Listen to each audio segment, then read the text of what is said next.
Romanos 12, para ser mais exato, mas vamos pegar o finalzinho do capítulo 11, para a gente ganhar um pouquinho mais de contexto. Semana passada nós falamos sobre a graça de contribuir, a parte 1. E aí nós falamos sobre as contribuições financeiras.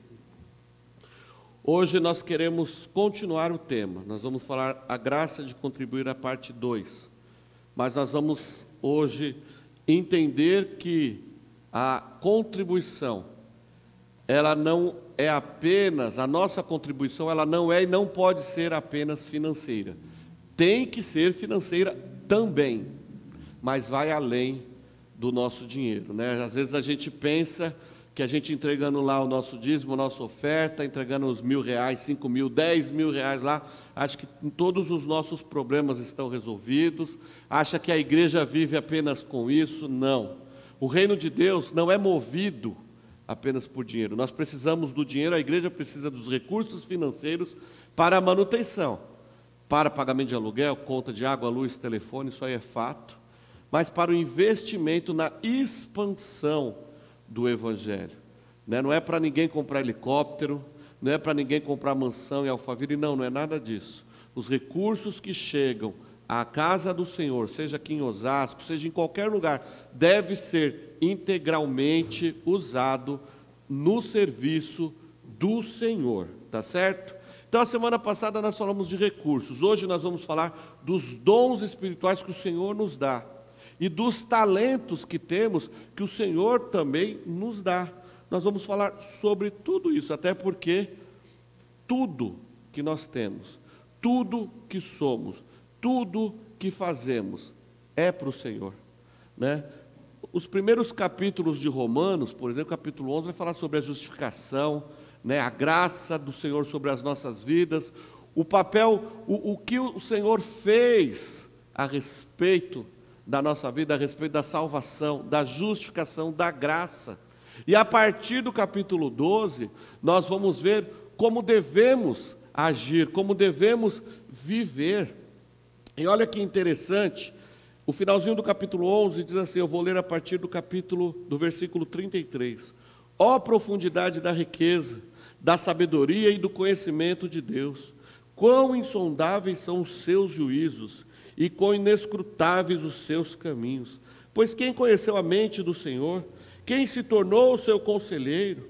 Quem primeiro lhe deu alguma coisa para que lhe seja recompensado? Porque todas as coisas são dele, por ele e para ele. A ele seja, pois, a glória para todos sempre. Amém. Vamos fazer uma pausa antes de ir para o primeiro versículo do capítulo 12. Tudo vem dele. A salvação, o nosso maior bem, a nossa maior riqueza, tudo que somos hoje, veio dele, veio do Senhor. Nós não podemos fazer nada para sermos salvos, ou para sermos justificados diante de Deus. Mas a palavra de Deus também nos ensina maneiras de agirmos diante desta bênção, diante desta notícia maravilhosa que o Senhor nos dá. E aí nós vamos para o primeiro versículo lá no capítulo 12, que diz assim: portanto, irmãos, Paulo está dizendo, exorto-vos, rogo-vos, pelas compaixões de Cristo, pelas misericórdias de Deus, que apresenteis o vosso corpo como sacrifício vivo, santo e agradável a Deus, que é o vosso culto racional. E não vos amoldeis ao esquema deste mundo, mas sedes transformados pela renovação da vossa mente, para que experimenteis qual seja a boa, agradável e perfeita vontade de Deus. Porque pela graça que me foi dada, digo a cada um dentre vós, que não pense de si mesmo mais do que convém, mas que pense de si com equilíbrio, conforme a medida da fé que Deus repartiu a cada um. Porque assim como em um corpo temos muitos membros, e todos os membros não têm a mesma função, assim também nós, embora muitos, somos um só corpo em Cristo, e individualmente membros uns dos outros. De modo que temos diferentes dons, segundo a graça que nos foi dada. Se é profecia, que seja de acordo com o padrão da fé. Se é serviço, que seja usado no serviço. Se é ensino, que seja no exercício do ensino. Ou quem encoraja, use o dom para isso. O que contribui, que o faça com generosidade. Aquele que lidera, que o faça com zelo. E o que usa misericórdia, use com alegria. Olha que bênção. Contribuirmos, a graça de contribuir com tudo o que temos e com tudo o que somos. Nós precisamos aprender a graça da generosidade. Semana passada falamos de recursos, eu quero evitar de falar de dinheiro hoje, eu quero falar mais das nossas vidas, dos talentos que nós temos, dos dons que nós temos, e todos nós temos dons, todos nós temos talentos. Ah, eu não tenho talento. Tem sim. Se você se analisar, você vai ter. Eu não tenho, o Senhor não me deu ainda nenhum dom espiritual. Deu sim. Você precisa apenas analisar o seu dom e colocar para fora. A gente vive num tempo, a gente vive numa situação onde as pessoas vieram de igrejas que foram talvez abusadas, espiritualmente, e chegam num ponto onde acabam caindo meio que no ceticismo. Não deixam mais o Espírito Santo ter liberdade na atuação no seu espírito. Às vezes a gente está aqui na igreja e os céus estão abertos sobre as nossas vidas. A gente está aqui, pegando fogo. Tem uma irmãzinha que fica às vezes aqui pegando fogo. A gente conversa bastante sobre isso. Está aqui, pegando fogo, mas fica preocupado em extravasar, deixar o Espírito Santo atuar, em orar em línguas, em orar pelos irmãos, com imposição de mãos. Às vezes a gente está nessa situação porque a gente ainda está preso ao passado, preso a coisas que aconteceram nas nossas vidas, que nos frustraram. E eu quero dizer para você que o Senhor está nos trazendo hoje aqui, nesta manhã, para nos libertar de qualquer prisão. Os dons que o Senhor te deu é para serem usados para o crescimento da igreja, para o seu crescimento, para o crescimento do que precisa. Olha, irmãos, os dons são para a edificação da igreja. Os talentos que você tem, os seus talentos profissionais, devem ser usados lá no seu trabalho, lá na sua empresa, para a edificação sua, para a edificação da empresa, mas também podem ser utilizados aqui dentro da igreja. Tudo deve ser utilizado para o reino. E é isso que a gente quer tentar fazer com que nós venhamos a refletir sobre isso. Sobre tudo que eu tenho, eu posso usar para o reino do Senhor. Eu posso contribuir com tudo. E tudo é tudo. Não é metade, é tudo, é um inteiro.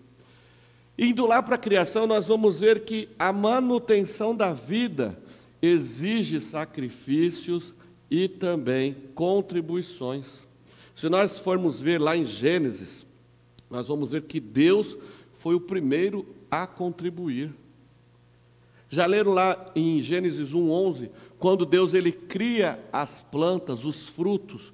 O versículo 11, Gênesis 1, versículo 11 diz assim: produza a terra os vegetais, plantas que deem semente e árvores frutíferas, que segundo as suas espécies deem frutos. Olha o versículo 12. E a terra produziu os vegetais, plantas que davam sementes e árvores que davam fruto, que continham a sua semente. E para que Deus criou, então, lá o Jardim do Éden, lindo, maravilhoso, já com as árvores frutíferas, com animais que serviriam de alimentos, porque na frente nós viríamos a plenitude do plano de Cristo, que era a criação do homem. A cereja do bolo, a coroa da criação. E Deus já está vendo o quê? Deus já está vendo lá na frente: eu vou criar o homem, eu vou criar o ser humano, mas eu vou precisar cuidar dele. Então eu preciso dar a ele já uma forma de sustento. Então Deus providencia tudo isso. Olha, vocês estão conseguindo, está fazendo sentido isso? Deus, ele foi o primeiro a contribuir. A gente precisa entender isto daí. Deus foi o primeiro a cuidar da gente, a cuidar das nossas coisas, a cuidar das nossas necessidades.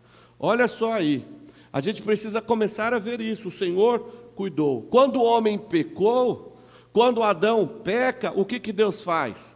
Desisto. não vai dar certo, deixa para lá, eu vou comer as plantas que tiver aqui, na hora que acabar, acabou. Não! Ele vai lá e produz, então ele contribui agora produzindo o quê? O resgate, a salvação. Ele vê o quê? Poxa vida, o homem pisou na bola, não tem mais como reatar, a não ser que eu tome providência. E Jesus entra no cenário. Deus então humilha o seu filho por amor a mim e a você. A contribuição de Jesus foi somente a vida dele por mim e por você. Vocês estão entendendo a seriedade da coisa? Rogo-vos, Paulo está dizendo, rogo-vos, irmãos, que vocês se coloquem com inteireza, sabe, com o seu corpo por completo, alma, mente, corpo, espírito, coração, bolso, tudo, diante do Senhor, diante daquele que deu a vida dele por nós. Olha aqui, então nós vamos ver, né? Em Cristo nós temos a redenção, em Cristo nós temos o perdão dos nossos pecados, pelo seu sangue, Efésios 1,17, ou João 3,16, porque Deus amou o mundo de tal maneira, que deu o seu Filho unigênito, o monogenese de Deus, algo que é dele, não criado, por amor a mim e a você.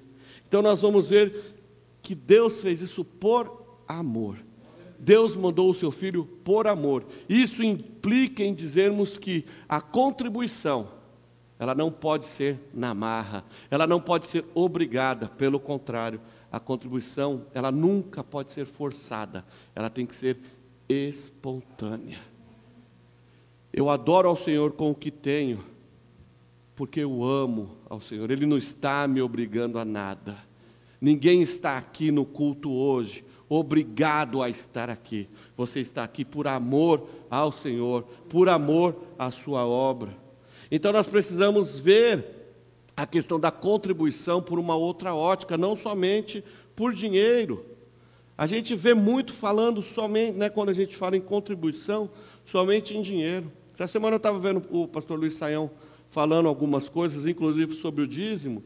Eu achei interessante, eu gostaria de mencioná-lo aqui, em 2 pontos que ele disse a respeito do dízimo, que o entendimento do dízimo, ele dá um primeiro ponto.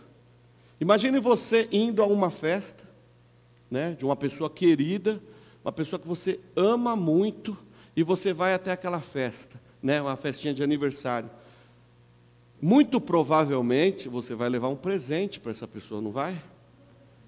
Você vai levar um presente e, de preferência, algo que aquela pessoa goste, algo que aquela pessoa fique feliz. Às vezes, nós não vamos conseguir levar o presente, mas na maioria das vezes, nós estaremos lá. A nossa presença também é importante. Então eu fico pensando, poxa vida, eu vou lá na festa na casa da Tainã, mas eu estou passando nesse momento por uma certa situação, mas eu vou porque eu me importo com a Tainã, eu me importo com o César, eu quero estar lá porque eles são importantes para mim, então eu vou lá. Na hora que as coisas melhoram, eu levo lá o presentinho para eles, mas eu quero estar lá. Se nós aplicarmos isso a nós estamos no culto porque nós queremos estar no culto, porque nós amamos estar buscando a presença do Senhor. Eu me entristeço às vezes quando eu vejo aqui na quarta-feira os céus se abrindo sobre as nossas vidas.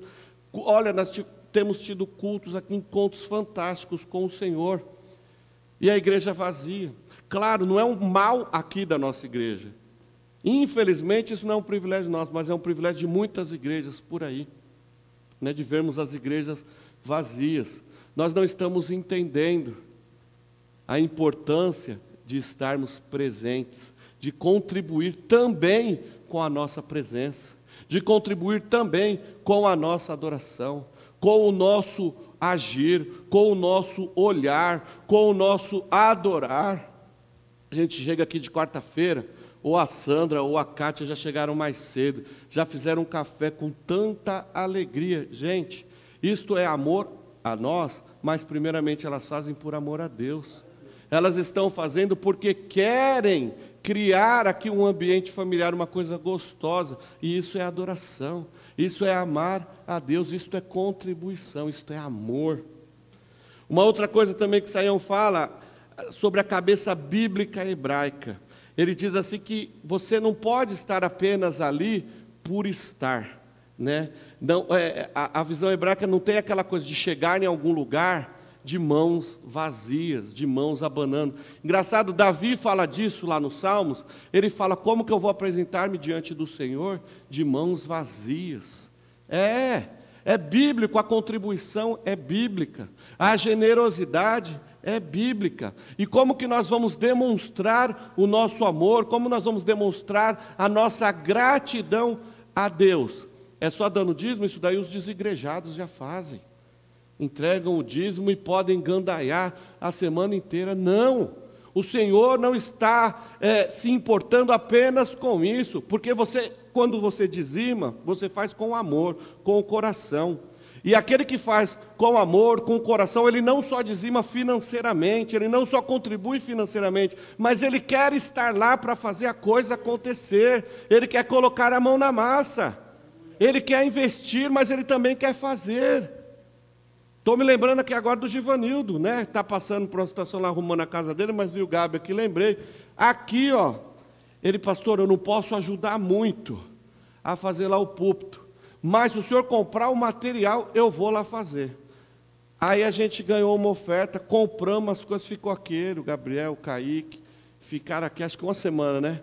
Cortaram madeira, cortaram o cano, e eu acompanhei algumas coisas aqui, a Renata acompanhou algumas coisas. A alegria que ele estava aqui, servindo ao Senhor com os talentos dele, né? Ele sabe fazer isso. Se eu fosse fazer isso daqui, gente, vocês não têm noção, era capaz de pegar fogo na igreja. Eu batendo prego aqui é capaz de pegar fogo na igreja.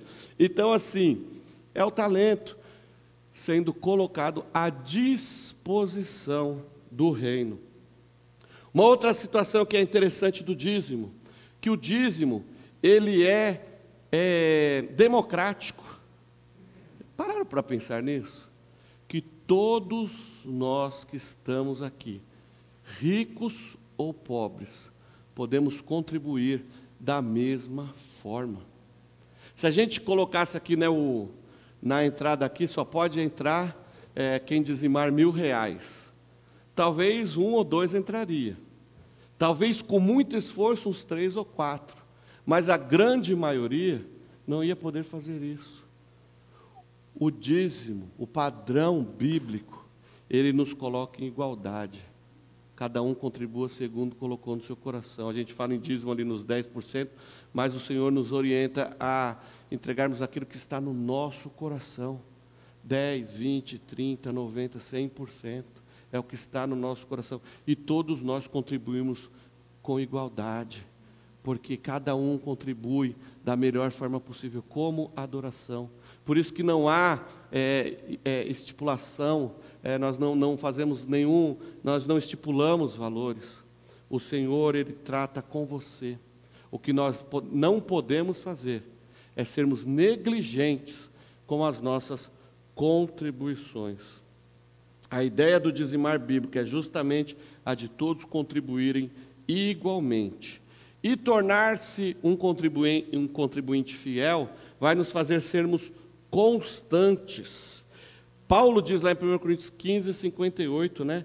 Amados irmãos, sede firmes e constantes. Olha que interessante, sede firmes e constantes, sempre atuantes na obra do Senhor, sabendo que o vosso trabalho nele não é vão. Precisamos aprender a constância.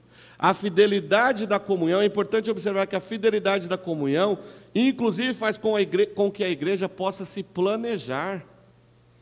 A palavra de Deus, Mateus, em Lucas, Jesus fala sobre planejamento, sobre organização, não é isso? Nós, nos nossos lares, nós nos planejamos para fazer as coisas. Poxa, no final do ano, eu quero, sei lá, trocar de carro. Então você se organiza para fazer isso, para fazer aquilo. As coisas na igreja precisam ser da mesma forma, né? Nós precisamos ser constantes, por quê? Porque a igreja também precisa fazer os seus planejamentos. O Luiz Saião fala que lá nos Estados Unidos teve uma época que ele morou lá, e ele foi ao banco falar com um gerente lá sobre alguns projetos da igreja e tal. E uma das questões que o gerente falou para ele: olha, você tem a lista dos contribuintes? Aí o Sayão falou: mas por que vocês precisam da relação dos contribuintes? Ué, o gerente responde: ué, se o banco, para que o banco possa acreditar nos seus projetos, primeiramente os seus membros lá precisam acreditar. Se não há fidelidade da igreja, a igreja também não está acreditando em vocês. Então, como que eu vou acreditar? Olha como a coisa é séria. Olha como a igreja é vista, né? Embora a gente vê muita papagaiada por aí, muitos escândalos, existem igrejas sérias também no nosso país, que são organizadas, né? Então, a gente precisa entender que, para sermos também abençoados, precisamos ser constantes na obra do Senhor. Então, sendo assim, se nós analisarmos profundamente o assunto, claro que nós não vamos conseguir ser exaustivos aqui, nós vamos ver que o assunto é muito mais delicado. A graça de contribuir é muito ampla, né? É muito gigante. Então, Lucas 14:33 diz, né, que assim todo aquele que dentre vós não renuncia a tudo quanto possui, não pode ser meu discípulo. Se nós somos do Senhor, tudo tem que ser do Senhor. Nós apenas administramos. Se nós entendermos que somos mordomos do Senhor, irmãos, a nossa ótica vai mudar radicalmente. Nós seremos ainda mais cuidadosos com os recursos que nós temos. Nós não vamos ficar gastando à toa. Nós não vamos ficar gastando com besteira. Entenda que eu não estou falando aqui que nós não devemos viajar, descansar, comer uma pizza, e não estou falando nada disso. Mas sabermos que nós estamos administrando aquilo que é do Senhor, porque tudo é do Senhor, e tudo é tudo. Muitas vezes a gente deixa de ser abençoado porque usamos e fazemos dos recursos que o Senhor nos dá, usamos com negligência, nós somos errôneos, nós nos equivocamos, nós pisamos na bola, e por isso nós deixamos de ser abençoados. Até tem uns aí que falam, né, que é a questão do gafanhoto, o não sei o que devorador. Não, gente, não é que nós somos amaldiçoados porque não ofertamos, não é isso. É porque muitas vezes nós fazemos das coisas erradas. Nós olhamos primeiro para o eu, para depois olhar para as coisas do Senhor. E tem que ser ao contrário. Primeiro o Senhor em tudo. Primeiro é Ele. Porque o resto eu sei que Ele vai superabundar sobre a minha vida. É a palavra dEle que diz isso. Às vezes a gente pensa, né? Eu vou ofertar na igreja, porque senão o gafanhoto, o devorador, vai levar todo o meu dinheiro. Eu vou gastar na farmácia, eu vou gastar com isso. Não é isso não. Às vezes nós deixamos de ser abençoados porque somos negligentes com o Senhor, porque pisamos na bola, erramos com o Senhor. A gente tem tanto dom, tanto talento espalhado pela igreja, pelas igrejas, e às vezes as coisas não acontecem, a gente precisa, né, pagar um profissional para fazer tal coisa, suplicar para outro fazer uma coisa e tal, e a pessoa está lá com seus dons enterrados, e, né, cada vez afundando mais. Se desperta, deixa Deus te usar, que você vai ver que bênção, que transformação que vai acontecer na sua casa, no seu lar, nas suas finanças, no seu emprego, no seu trabalho, em tudo. Eu vejo aqui no nosso meio pessoas que têm se colocado à disposição do reino do Senhor, como estão crescendo. Aqui entre nós, nesse momento, pessoas estão evoluindo, porque estão se colocando diante do Senhor, em vez de se esconder lá no seu quartinho ali, ó, tudo eu, colocando tudo à disposição do Senhor. E eu vejo muito crescimento aqui, e glória a Deus por isso, glória a Deus por isso. A fidelidade financeira trará certamente bênçãos e prosperidade sobre a sua vida, em razão da sua fidelidade. Não em razão de, tipo assim, eu vou dar porque Deus vai me abençoar, não.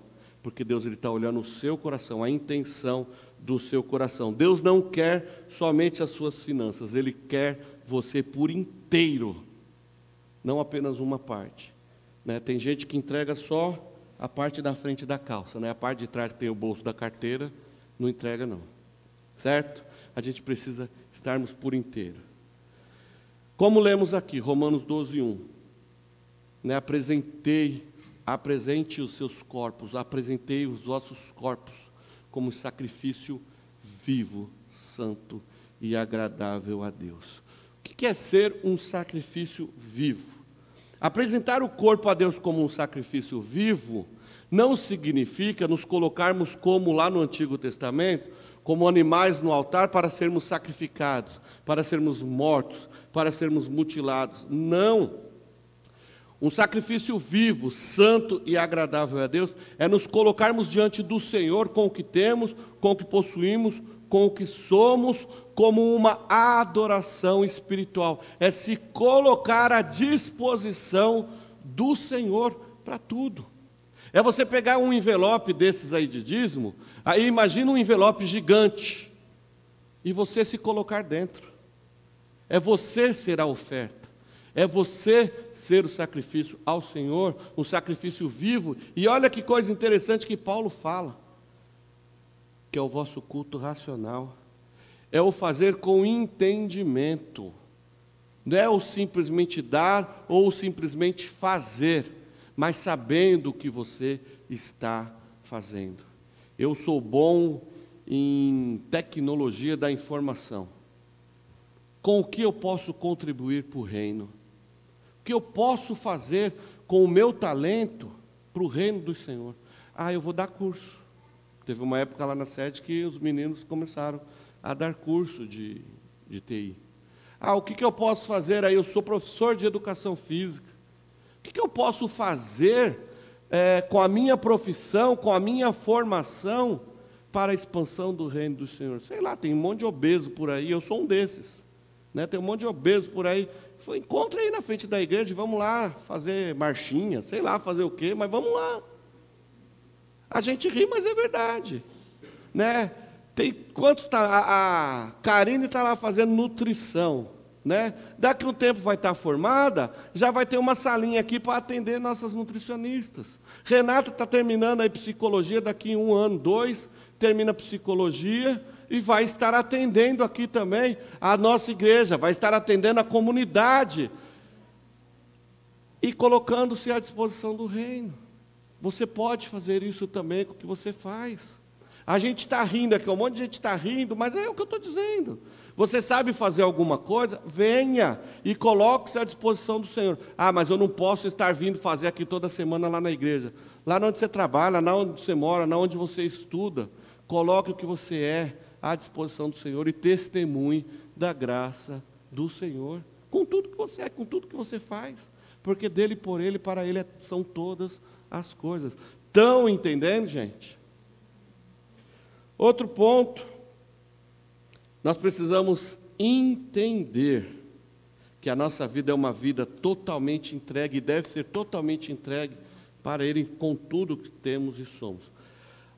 O verbo apresentar aqui também, apresenteis o vosso corpo como sacrifício vivo, santo e agradável. O verbo apresentei aqui no grego, ele tem a ideia de uma ação contínua. Não é a gente vir aqui domingo hoje, Senhor, eu me apresento, Senhor, eu estou aqui, usa-me para a Tua glória, batiza-me com Teu Espírito Santo, enche-me. Aí chega amanhã, já está vazio, já está tudo normal, e continua. Aí chega domingo que vem, porque aí na quarta também não dá para eu vir na igreja, aí no domingo que vem, Senhor, estou aqui me apresentando, soldado aqui me apresentando, para ser cheio. Não, é nós buscarmos, nos colocarmos diante do Senhor hoje. É amanhã acordar e se colocar diante do Senhor. Amanhã, terça, quarta, quinta, 365 dias por ano, às 24 horas do dia. É nos colocarmos diante do Senhor como sacrifício vivo, santo e agradável. Se nós queremos experimentar qual é a boa, perfeita e agradável vontade do Senhor, nós também precisamos nos colocar continuamente à disposição do Senhor. Esta é uma grande reflexão. Queridos, se nós estamos aqui pensando, que nós devemos nos apresentar como um sacrifício santo e agradável a Deus, isso nos leva a pensar, será que eu estou vivendo uma vida que agrade a Deus? Será que a minha vida realmente eu estou conseguindo colocar diante do altar do Senhor, sendo uma vida que agrade ao Senhor? Uau, isso é uma preocupação. Poxa vida, eu quero apresentar-me diante do Senhor como um sacrifício vivo, santo e agradável. eu preciso estar bem, eu preciso viver uma vida de santidade, uma vida de entrega, uma vida de amor. Ele se entregou por mim, Ele fez o melhor por mim. E o que eu posso fazer? Como eu estou vivendo diante dEle? Qual é a minha adoração diante dEle? É o resto? É a sobra? Lembre que o melhor de nós, o melhor, a melhor adoração, o melhor tudo de nós, ainda não é nada perto do sacrifício de Jesus nas nossas vidas. Poxa, mas aí a gente não pode ser melhor, um melhor cristão? Será que nós não podemos ser um melhor adorador? Nós não podemos amar mais a Deus? A gente dá sempre o resto, a gente dá sempre a sobra. A gente dá a sobra dos nossos recursos, a gente dá a sobra dos nossos dons, a sobra dos nossos talentos, a sobra do tempo. Nós precisamos entender a importância da graça de contribuirmos ao Senhor com o que temos e o que somos. Como sacrifício vivos, estamos renovando a nossa mente e desta forma conseguiremos experimentar qual é a agradável e perfeita vontade de Deus. Segundo ponto, o sacrifício vivo se dispõe a ser usado. Olha uma outra coisa interessante aqui. Um sacrifício vivo, como eu já disse, não significa morrer literalmente. Mas o nosso Deus, Ele quer trabalhar com você de uma forma sobrenatural. Gálatas 19, 20 diz assim: pois pela lei eu morri para a lei, para viver para Deus. Pois já estou crucificado com Cristo, e agora não vivo mais eu, mas Cristo vive em mim. E esta vida que agora eu vivo no corpo, vivo pela fé no Filho de Deus, que me amou e se entregou por mim.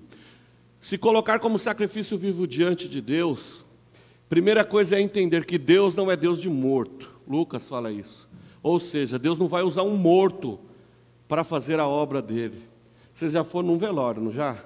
Vocês já viram o morto? Vocês já tocaram no morto? Você já chamou o morto? Eu já fiz tudo isso.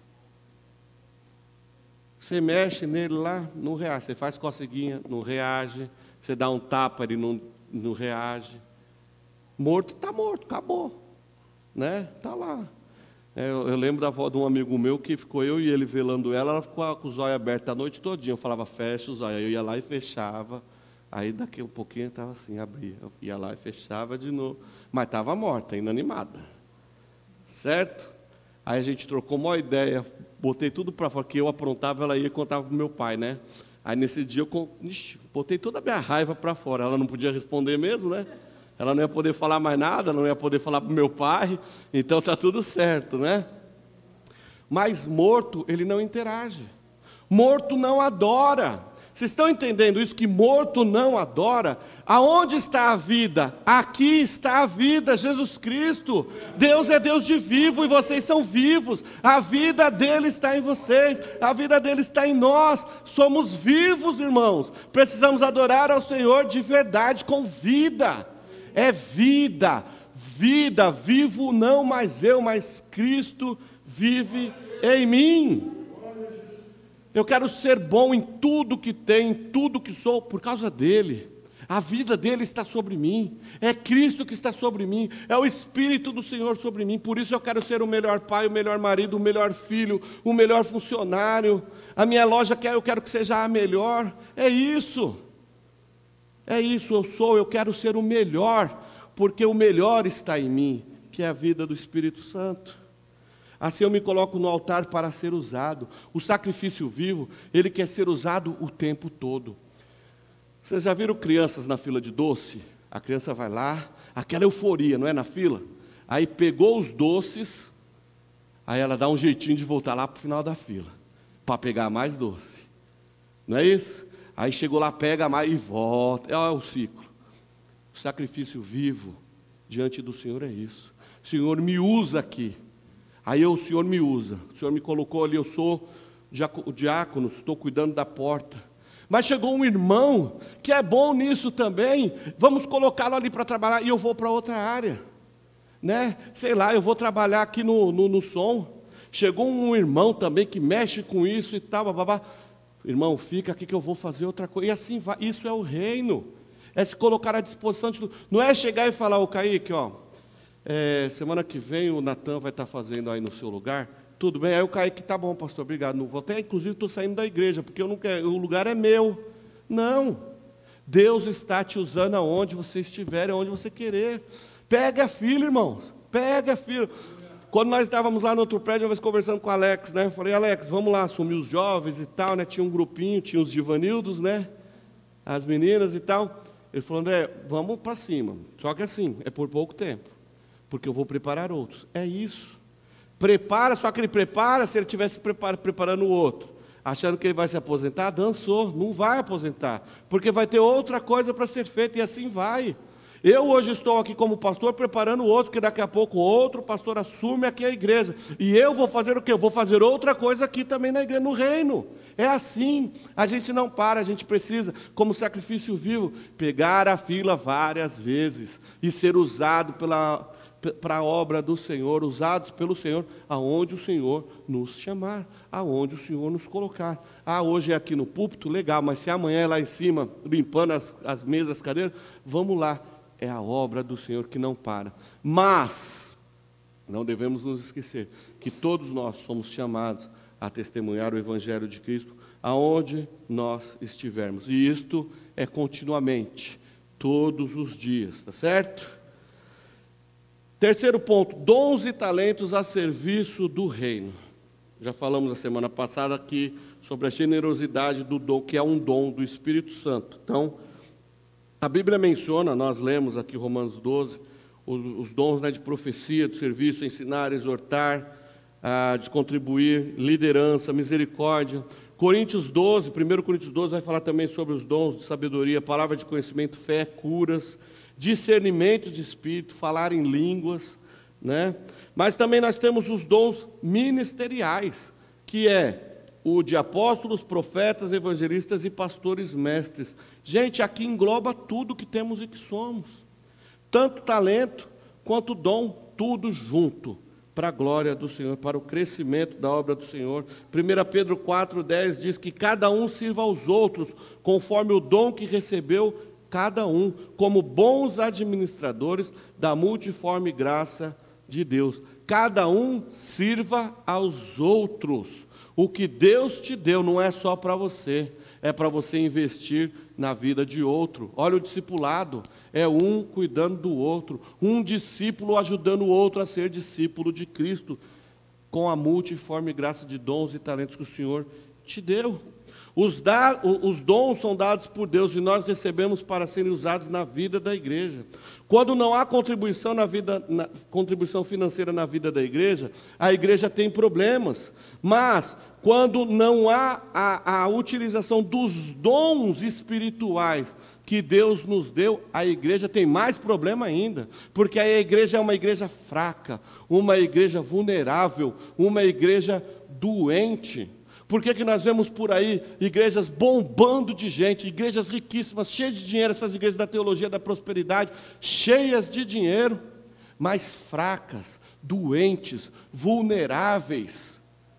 Porque os dons espirituais não estão fazendo diferença naquela igreja.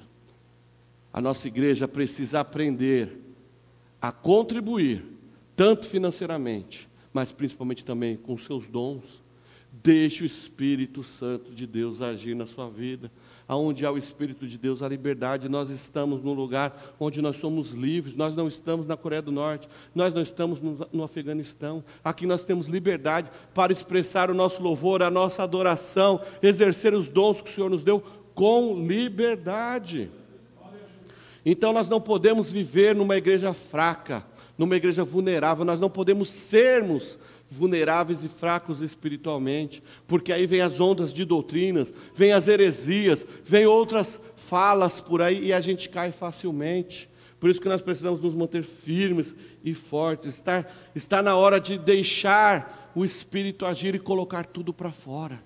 Se é para orar em línguas, ore. Se é para profetizar, profetize. Se é para orar em pôr as mãos do irmão ser curado, que seja. Mas deixe Deus te usar. Abra sua mente, o seu coração para o Espírito Santo te usar. Dons versus talentos, unidos para a glória de Deus. Comumente, as pessoas desenvolvem seus talentos direcionados a eles próprios, à profissão ou a hobbies, não é isso? Eu vou, sei lá, fazer administração de empresas porque eu vou ter uma empresa, eu quero administrar, ou eu quero arrumar um emprego na área, é uma coisa que eu gosto, que eu me divirto, é assim. Já os dons espirituais, que foram dados pelo Espírito Santo, já não é um hobby, mas é algo a ser colocado à disposição da igreja, né, para a edificação da igreja. Os talentos resultam da genética, já os dons espirituais resultam do Espírito Santo. Cristãos, eles possuem dons espirituais. Já os talentos, qualquer pessoa pode ter, sendo cristão ou não. Agora imagina, nas nossas vidas nós temos os dons espirituais que o Senhor nos deu, juntá-los aos talentos que nós já temos. Não é tudo bem que tudo é obra do Senhor, mas olha que coisa linda a gente poder juntar aquilo que nos traz alegria, que nos traz prazer, que é o nosso hobby, ou aquela profissão que nós sonhamos em ser, e você colocar isso tudo no mesmo pacote para colocar à disposição do reino, dar a minha parte de contribuição no reino dos céus, ganhar almas para Jesus com aquilo que você é. Gente, isso é fantástico, isto é maravilhoso. Lembram-se lá da parábola dos talentos, em Mateus 25, 14? A um deu 5, aí o Senhor, né, o Senhor da obra lá, dá 5 talentos a um, dá 2 a outro e 1 a outro, não é isso? E aí o que acontece? Um vai lá e tá, olha, ganhei 5, eu vou, sei lá, vamos multiplicar isso aqui. É isso que Deus faz com você, é isso que Deus quer fazer com você. Ele quer te multiplicar, Ele quer te impulsionar, Ele quer te levar ao mais longe possível, lá nas alturas. É isso que o Senhor está falando. Os 2 primeiros multiplicaram seus talentos, enquanto o último se omitiu, enterrando o seu talento. Nós vamos ver que o Senhor da obra é Jesus, né, o dono dos talentos, e que distribui de acordo com a capacidade de cada um. E aqui eu só vejo homens e mulheres altamente capazes de desenvolver os seus dons e os seus talentos para a glória de Deus. Aqui eu só vejo homens e mulheres excelentes. Aqui eu não vejo incompetentes. Sabe por quê? No reino de Deus, na obra de Deus, não existe incompetente. Existem desanimados, mas incompetentes não. Então, quando nós deixamos o Espírito Santo do Senhor nos usar, agir nas nossas vidas, irmãos, nós somos impulsionados. E aí é onde vem a capacidade. O Senhor nos capacita, o Senhor nos trabalha nas nossas vidas, nos prepara e nos impulsiona, nos leva, nos envia. É para isso que somos chamados. Ele está nos chamando nesta noite para nos multiplicar, para pegar os nossos talentos e nos impulsionar. Por isso que eu digo, irmãos, não enterre os seus talentos.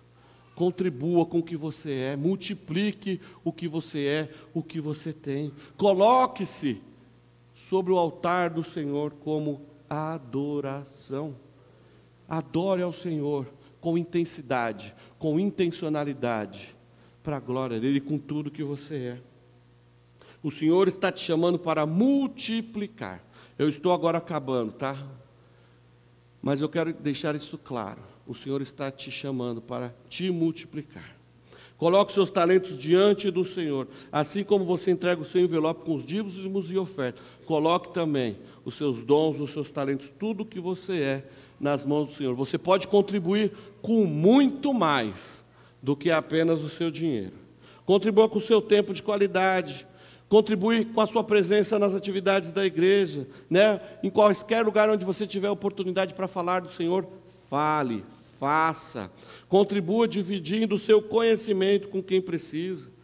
Contribua na evangelização da sua cidade, na evangelização do seu vizinho, na evangelização dos seus parentes. Né? Contribua orando pela salvação daquelas pessoas que você ama, ou daqueles que você não pode alcançar. Eu acho que não conheço ninguém lá do Afeganistão, nenhum afegão, né? Mas a gente pode orar por eles. Com certeza eu não conheço nenhum norte-coreano, mas nós podemos orar por eles, e assim vai. Para vocês terem ideia, eu não conheço nem meus vizinhos da minha rua, mas eu tenho orado por eles. E é isso, irmãos, vamos orar. Se nós queremos ver a nossa cidade salva, por Jesus Cristo nós precisamos orar. Coloque a sua vida no altar do Senhor. O Senhor nos chama também a contribuir na evangelização. O Senhor nos chama a fazermos mais pelo seu reino. E o Senhor nos chama todos os dias a praticarmos a graça de contribuir. Atos 20, 35. Como disse o Senhor Jesus Cristo, melhor é dar do que receber. Coloque-se em pé que eu quero orar por você. O Senhor está nos chamando para evoluirmos. Nós precisamos evoluir. Curva a sua cabeça um pouquinho.